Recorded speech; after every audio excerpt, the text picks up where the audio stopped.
হরে কৃষ্ণ। সুপ্রিয় গৌর ভক্তবৃন্দ, আজকে আমাদের জাগ্রত ছাত্র সমাজের ভক্তদের জন্য পুষ্প পালাউ এবং ডালনা আয়োজন করা হয়েছে। তো আমরা এখন ভক্তদের থেকে জানবো যে আজকে তাদের প্রসাদ কেমন লেগেছে। এখানে আমাদের জাগ্রত ভক্তবৃন্দ।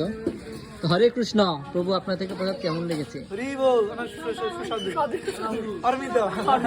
আপনাদেরকে হরে কৃষ্ণ। হরে কৃষ্ণ, আমরা সামনে থেকে ব্যবস্থা করবো। আপনার কেমন লাগছে? হরে কৃষ্ণ। আপনার প্রসাদ কেমন লাগছে? লজ্জা পাইছি। হরে কৃষ্ণ। আপনার কেমন লাগছে? ভালো লাগে নাই? শ্যামলি মাত্র আপনার কেমন লাগছে? হরি বল। আপনার কেমন লাগছে? আপনার হরি বল। আমাদের ছোট ছোট বাচ্চাদের প্রসাদ পাচ্ছে।